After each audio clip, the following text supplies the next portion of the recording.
자, 돈키호테 일부 반짝반짝 황금빛 백세를 준비하는 노하우를 알려드리는 시간입니다. 어떻게 하면 내 노후 대비를 완벽하게 해낼 수 있을까라는 궁금증을 비롯해서 우리 집 가정경제, 저축, 보험, 금융 등등 혼자 준비하기 어렵다면 도움 요청해 주시기 바랍니다. 가정경제 전문가, 노후 대비 전문가 두 분께 실시간 상담도 가능하고요. 궁금한 거 한두 가지가 아니다. 우리 집 경제에 구멍 찾아내서 꽉 막아내고 노후 대비뿐 아니라 경제 플랜도 다시 짜고 싶다 하시는 분들은 돈키호테 전문가들의 1:1 무료 상담도 가능합니다. 상담이라고 적어서 보내주시면 돼요. 샵 0999 단문 50원, 장문 100원의 정보 이용료 부과되고요. 홈페이지 사연 게시판에도 상담 신청하실 수 있습니다. 비밀글 기능도 있으니까요. 도움 필요하신 분들은 많은 참여 부탁드립니다.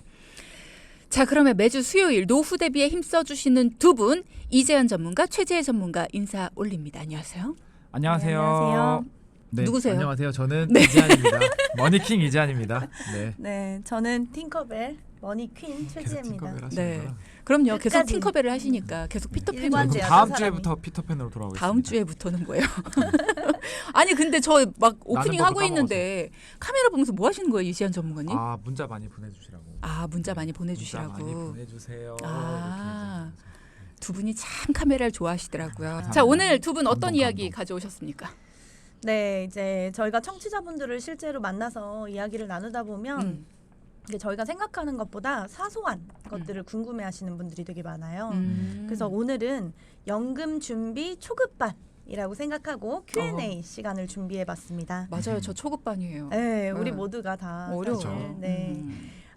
상담 받으셨던 분들이 물어봐 주신 것들 중에서 가장 좀 많았고 어떻게 보면 가장 좀 사사로울 수 있는 네, 그렇지만 꼭 알고 계셔야 할 질문들을 좀 모아봤습니다. 그렇군요. 네. 자, 그럼 연금 준비 초급반 Q&A 첫 번째 질문은 어떤 겁니까? 네. 질문은 바로 연금은 어디서 가입하나요?입니다. 네, 우선 대표적인 연금의 종류부터 좀 알아보면요. 네. 연금은 일단 근로자의 경우 회사에서 준비해주는 퇴직연금이 있죠. 그리고 개인적으로 준비하는 개인연금이 있습니다. 그리고 또 국민으로서 준조세에 해당되는 국민연금이라는 게 있죠. 네, 우선 다들 잘 아시겠지만 국민연금은 정부 기관에서 운영하기 때문에 4대 보험 가입자분들은 급여에서 자동으로 차감하고 급여가 제공이 되고요. 네. 그다음에 지역 가입자분들, 그러니까 따로 4대 보험에 가입되어 있지 않는 분들은 이제 집으로 고지서가 매달 날아가게 되어 있죠. 뭐 그렇죠. 이메일로 받으시는 분들도 계시고요. 네. 네.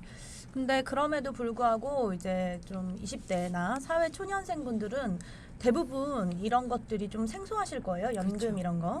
왜냐하면 미성년일 때는 보통 이제 세대주인 아버지나 어머님 아래로 피부양자로 들어가 있기 때문에 뭐 따로 뭐 이걸 신경 쓸 일이 없을 거고 취업한 이후에도 우리 전문가님이 말씀하셨던 것처럼 급여에서 자동으로 차감이 되다 보니까 명세서를 막 꼼꼼하게 보시지 않으면 알아차리기가 힘들 수 있죠. 그렇죠. 뭐 4대 보험 이야기는 하는데 그 안에 뭐가 들어있나 뭐 이런 거 잘 모를 수도 있고요. 저도 20대 때를 생각을 해보면 월급에서 뭐가 나가고 내가 받게 되는 건지 이런 거 잘 안 따졌던 것 같아요. 맞아요. 맞아요. 보통 대부분 그렇습니다. 그런데 지금 돈키호테를 청취하시는 분들 중에서 아이를 두신 부모님들, 그분들은 우리 자녀들이 사회에 나갈 준비를 할 수 있도록 잘할 수 있도록 오늘 내용을 좀 더 숙지를 해서 참고하시면 좀 많이 좋을 것 같고요. 많이 도움이 되실 것 같습니다. 저희 때는 그 어머님들이 보통 청약 통장을 만들어주는 게 유행이었는데 요즘에는 아이들이 주식을 많이 해요. 저도 깜짝 놀랐습니다. 무슨 뭐 일론 머스크가 어찌어찌고 뭐 얘기도 많이 하시고요. 네, 그래서 맞아요. 그만큼 이제 비과세 통장을 만들어주거나 주식을 뭐 증여해주는 그런 것들이 요즘에 유행이라고 하거든요. 그렇죠. 네. 맞아요. 안 그래도 얼마 전에 이제 100일을 지난 저희 조카한테도 주식 계좌를 벌써 열어준 애 마음에 하더라고요. 맞아요. 네, 반드시 굉장히. 필요합니다. 네. 예를 들어서 이제 비과세 통장 음. 같은 걸 5세 정도 때 준비를 해주셨다. 물론 태어날 때부터 계좌 개설을 해주시면 더 좋고요. 근데 아이가 15세 되는 해부터 세금을 걱정 하나도 안 해도 되는 그런 복리 계좌가 딱 마련돼 있는 거잖아요. 너무 부럽다. 좋죠. 그렇죠. 또 지금 말씀하신 것처럼 우리 조카분 얘기처럼 주식 증여나 주식 계좌를 태어날 때부터 만들어주는 경우도 굉장히 많아요. 그래서 모든 투자의 기본은 우리가 장기 투자죠. 분산 투자, 장기 투자, 그렇죠.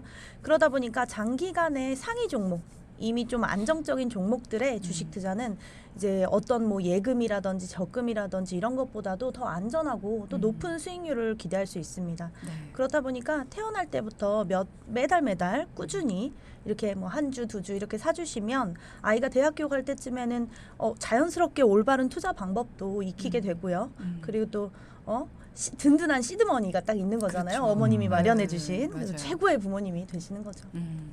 아이들 독립할 때가 딱 됐을 때 우리 엄마 덕에 내가 또 이렇게까지 돈을 그렇죠. 모아봤네. 뭐 이런 맞아요, 생각할 수도 맞아요. 있다는 거죠. 이런 좋은 선물도 없을 것 같습니다. 자, 그러면 이제 퇴직연금에 대한 이야기도 해볼까요? 근로자들의 경우 회사에서 준비해주는 퇴직연금이 있다라고 하셨는데 이건 어떻게 됩니까? 네, 퇴직연금 또한 이제 급여의 일부를 적립해두는 방식이거든요. 그래서 사실 막 크게 신경 쓰실 분은 없어요. 근데 이게 또 그래도 아는 만큼 보이잖아요, 그렇죠. 우리가. 그래서 퇴직연금에 대해서 보면 두 가지의 운영 방식이 있습니다. 보통 DB형과 DC형이라고 말씀들 많이 하시고요. DB형은 확정급여형이라고 하고요. DC형은 확정기여형이라고 합니다. 네. 네, 여기서 질문. 음. 네, 쭈디님은 혹시 퇴직금 계산하는 법을 알고 계십니까? 퇴직금을 받지 않아서 잘 모릅니다. 그렇네요. 아, 그러실 수 그러네요. 있겠군요. 네네. 근데 보통 이제 우리 근로소득이라고 하는 4대 보험을 받으시는 분들은 이런 표현들을 많이 하죠. 가슴에 사직서를 항상 품고 맞아. 다닌다고, 그죠? 네, 근데 아마 많은 근로자분들이 이제 무료한 일상의 퇴직에 대한 어떤 꿈을 한 번 이상은 꾸셨을 겁니다. 그러다 보니까 내가 지금 일을 그만두면 퇴직연금이 얼마나 나오지라고 궁금해하실 수도 있어요.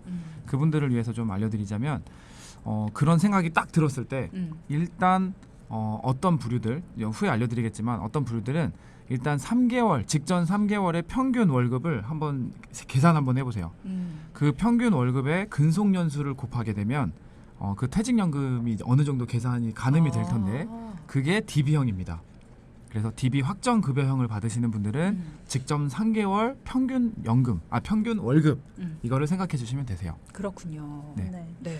이제 그 다음으로 이제 DC형이 있다고 했잖아요. 그거는 확정기여형이라고 좀 생소하실 수 있어요. 이제 가입자가 이제 그 준비를 하시게 되는데 가입자는 회사고요. 회사가 이걸 가입하게 되는 거예요. DC형의 연금을. 그럼 매년 임금 총액의 12분의 1을 부담금으로 이제 적립을 하는 거예요. 네, 그리고 적립된 금액을 적극적으로 본인이라고 하는 거는 퇴직금을 받을 분이 운용을 근로자. 해서 수익률을 함께 적립한다고 보면 돼요. 네. 네. 그러니까 회사가 가입한 것에 가입자가 되는 그 직원이죠. 그렇죠. 네네네, 근로자분. 직원분이. 그러니까 자급 네네네. 받으실 분. 근로자분이. 네. 그분이 운용을 직접. 적극적으로 직접 한다. 네, 그래서 맞아요. 수익률을 함께 적립하는 네, 거다라고 맞아요, 보시면 된다. 맞아요. 조금만 더 간단하게 설명을 해주시면 좋을 것 같아요. 예를 들어서. 그러면 단순하게 공식으로 기억하시는 것도 좋습니다. 음. 네. 연간 내가 임금 상승률, 그러니까 내 월급이 연에 6%씩 오른다. 그러면 DB형이 좋은 거고, 그리고 내가 6% 안 오른다.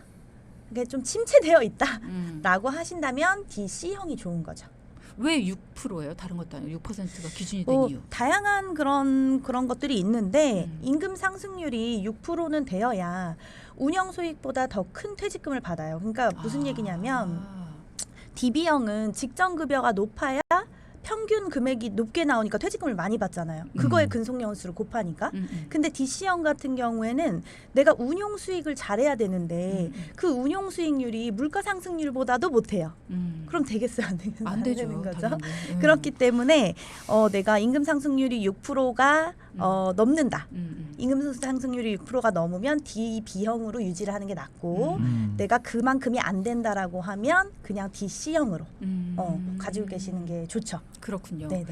자, 임금이 어느 정도 상승을 한다, 상승률이 제법 된다 하는 근로자분들은 DB형이 좋고요. 확정된 거. 그리고 아닐 경우에는 기여형, DC형이 좋다. 이렇게 기억을 하시면 되겠습니다. 네, 아마 뭐 대부분 DB형으로 되어 있으신 분들이 많으실 수 있어요. 확정급여형으로. 네. 거의. 네, 그런데 크게 신경 안 쓰셔도 되는데 뭐 임금 상승률이 매우 낮거나 뭐 임금 피크제를 앞두고 있는 경우라면 DC형으로 바꾸시는 것을 좀 추천드릴게요.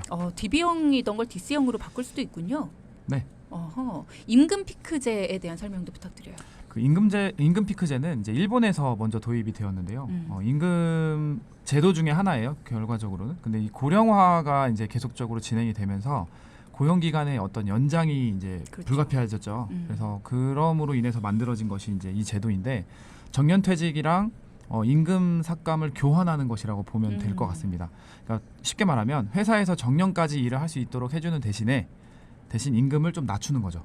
네, 그렇기 때문에 DB형으로 운영할 경우는 직전 3개월 평균 월급이 대체적으로 낮을 수 있잖아요. 그렇죠. 그러니까 손해가 좀 될 수 있기 때문에 임금 패크제를 좀 앞두고 있는 분들은 DB형에서 DC형으로 좀 전환을 해가지고 아무래도 이제 다시 원복은 안 돼요. 대신 네, 다시 DB형에서 DC형 갔다가 다시 DB형으로는 못 갑니다. 그러니까 신중하게 결정하시되 저희들이 추천하는 거는 DC형으로 전환하시는 것도 좋겠다라고 말씀을 드리는 거죠. 일단은 임금 피크제라는 것 자체가 임금을 좀 삭감하는 네네. 거니까 맞아요. 삭감이 되기 전에 임금이 좀 높을 때 그때 DB형으로 해 놓는 게 별로 안 좋으니까 DC형으로 전환을 하는 게 좋다라는 네, 말씀이신데 그렇죠.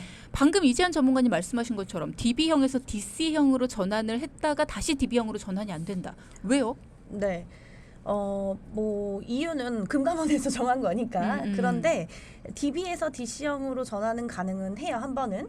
그런데 다시 원복이 안 된다고 했잖아요. 네. 그래서 DC형에서 DB형으로 전환은 안 되지만 어떻게 보면 이제 DB가 회사에서 퇴직금을 자체적으로 운영을 하는 거잖아요. 본인들이 그냥 주도록. 근데 DC는 자기 주도형이기 때문에 수익률이 본인한테 귀속이 돼요. 그러다 보니까 관리도 본인이 해야 되는데 이거를 관리를 본인이 하게 줬다가 또 도로 내가 갖고 왔다가 수많은 근로자들이 그거를 번복하고 왔다 갔다 하면 네 이게 정신이 없겠죠. 그럴 수 네. 있다. 그렇군요.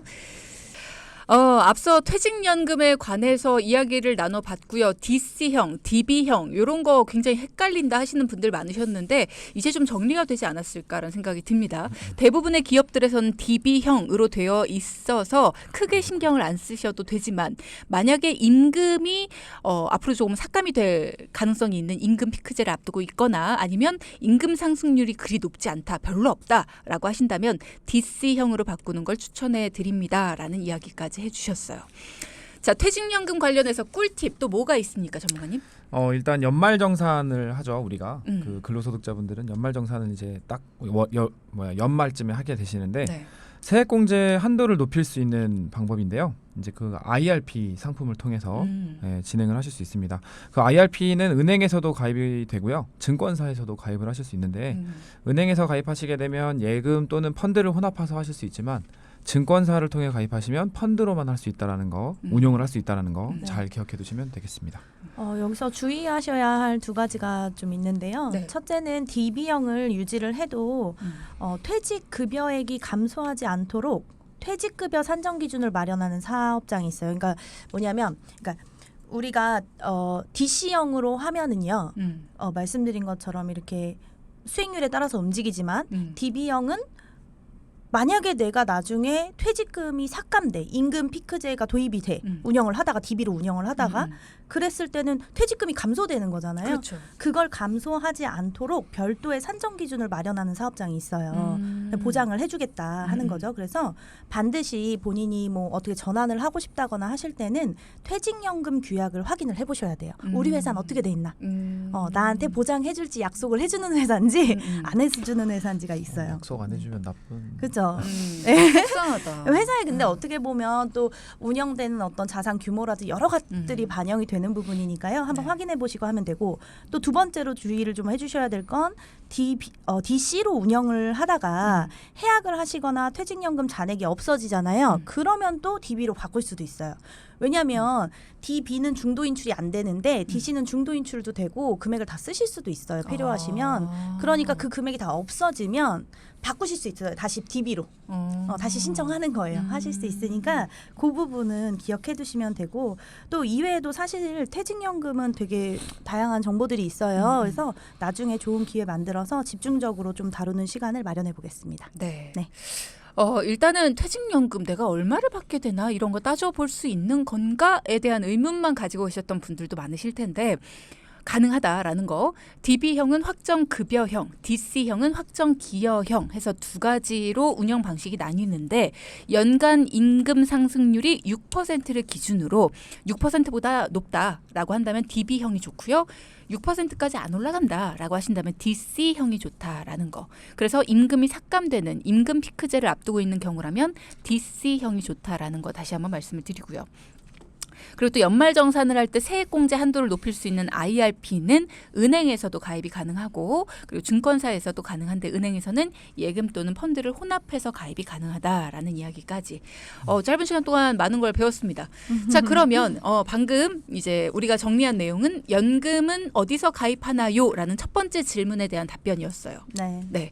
그러면 국민연금, 퇴직연금까지 알아봤으니까 이제 개인연금도 한번 알아봐야죠. 네, 사실 개인연금이 매우 중요하죠. 지난주에 말씀드렸던 이제 세제 적격 상품 또는 세액 공제받는 연금저축 상품 이런 거는 대부분 손해보험사에서 가입이 가능해요. 네, 다음으로 세제 비적격 상품 그러니까 비과세 연금. 네, 그런 상품들은 생명보험사에서 판매가 됩니다. 물론 증권사라든지 아니면 뭐 손해보험사에서도 판매하고 있어요. 그런데 우리가 죽을 때까지 받는 국민연금과 같은 종신연금으로 수령을 하고 싶다 하면은 손해보험사에서는 불가능하세요. 그러니까 네, 그런 종신연금을 수령이 가능한 생명사에서 준비하시는 것이 훨씬 좋습니다. 손해보험사에서는 종신토록 받는 연금 수령이 불가능하다라는 거. 자, 그럼 이어서 연금 준비 초급반 Q&A 첫 번째 질문은 해결해봤고요. 두 번째 질문은 어떤 겁니까? 네, 두 번째 질문은 납입 기간이 왜 이렇게 기냐?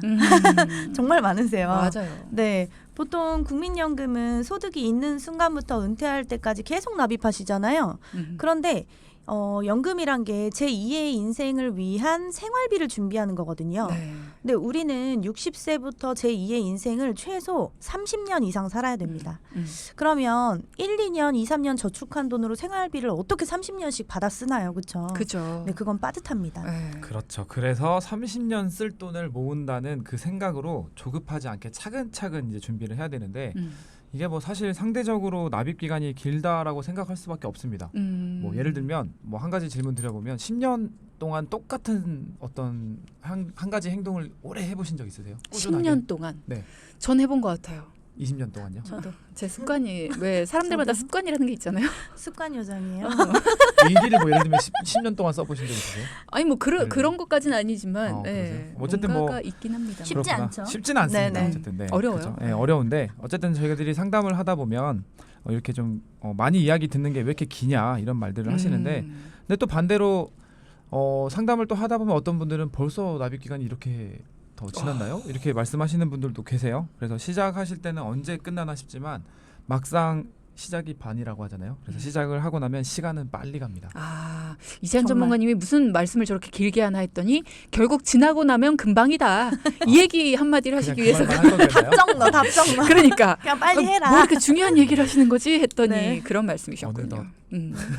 근데 사실 그런 것 같아요. 우리가 시간이 지나고 나면 진짜 언제 이렇게 시간이 빨리 지나갔나. 항상 얘기하는 게 시간의 그 빠름이잖아요. 맞습니다. 천리길도 한 걸음부터 시작이 반이다. 뭐 이런 속담들이 떠오르는 시간입니다. 일단은 시작하고 봐야 된다라는 거 꼭 기억해 주시고요. 자, 그럼 세 번째로 많이 하시는 질문은 어떤 겁니까? 아, 이 질문도 정말 많이 하시는데요. 그래, 그러면 혹시 중간에 돈이 필요하면 뺄 수 있나요? 아, 오랫동안 납입하니까. 네, 맞아요. 그리고 또 가능하다면 어떻게 신청하죠? 은행 가면 되는데 이건 어떻게 신청해야 돼요? 그렇죠. 이렇게. 보험사를 가야 되나? 그렇죠. 근데 사실 이 부분이야말로 걱정하실 필요가 없으세요. 왜냐하면 개인연금 같은 경우에 납입하다가 중간에 막 급전이 필요하거나 하면 중도 인출이 언제나 가능하세요. 보통 2년 지나면은 거의 다 가능하시다고 보셔야 되세요. 그래서 일반 예금이나 적금은 중간에 대출 말고는 없잖아요. 인출할 수 있는 방법이. 근데 개인연금은 오랫동안 납입을 하니까 대부분의 상품들은 중간에 출금이 언제든 가능하고요. 또 출금 방법이 은행처럼 가까운 지점 내방하셔도 돼요. 꽤 많습니다.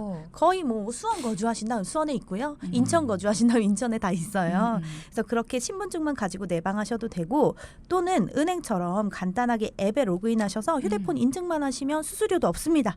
원하는 통장으로 바로 입금 받으실 수도 있습니다. 네, 걱정 안 하셔도 돼요. 네. 네네. 그날 바로 돼요? 바로 입금이? 됩니다. 그냥 버튼 누르고 인증하면 됩니다. 바로.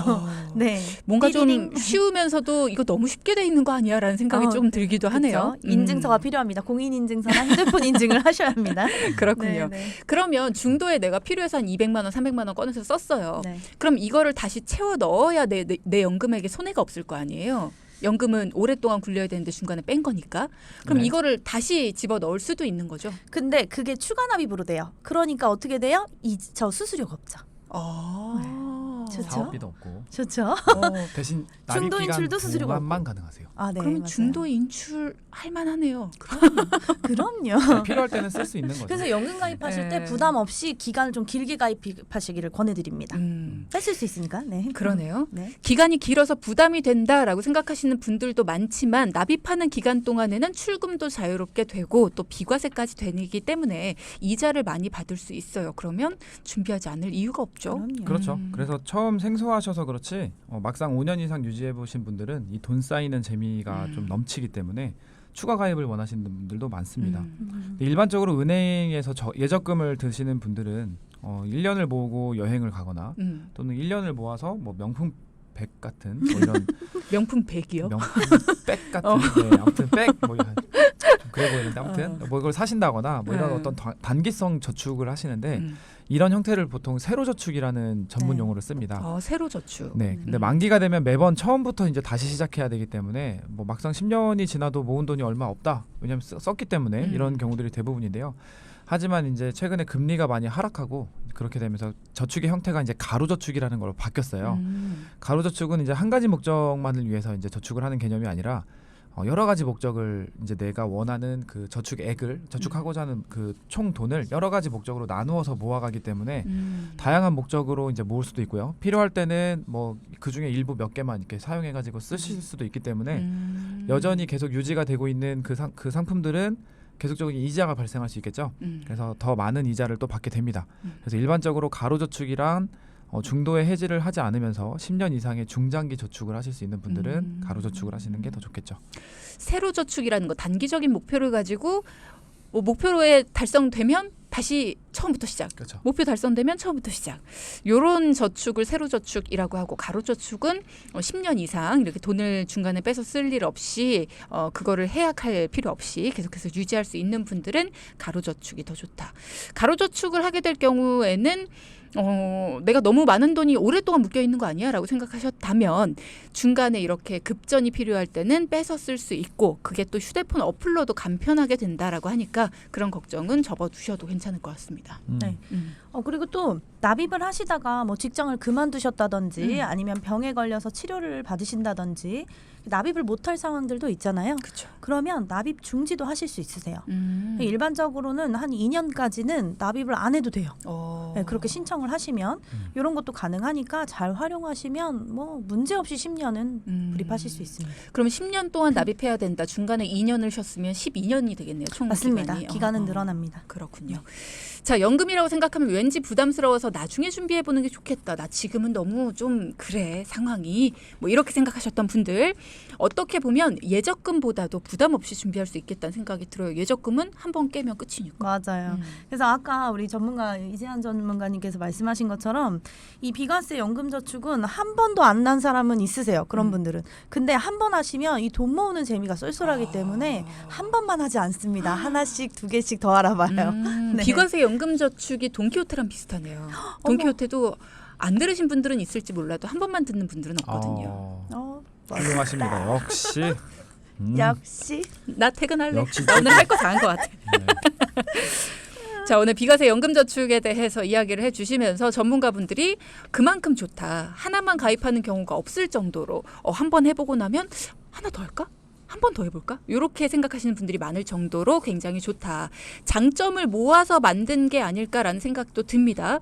자, 정리를 해드리자면 개인연금이라는 거 사망할 때까지 받는 종신연금 수령이 가능한 생명사에서 준비를 하시는 게 조금 더 유리하다라는 거.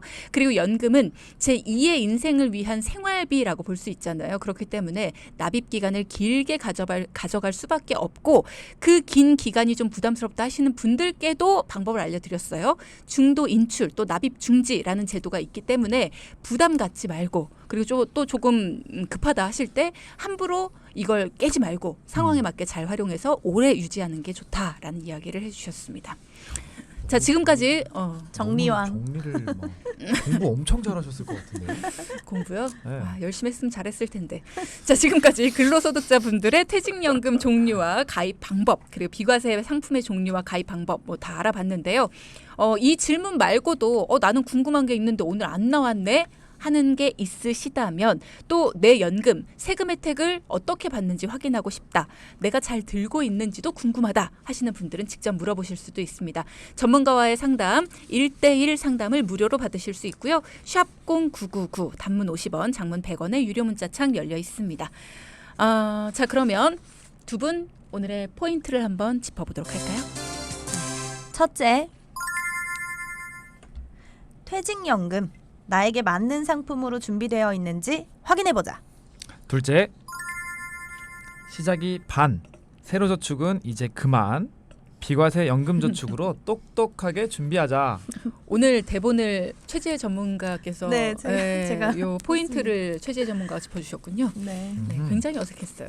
시작이 반, 이제 그만. 텔레토비를 잘 봐가지고. 아, 텔레토비.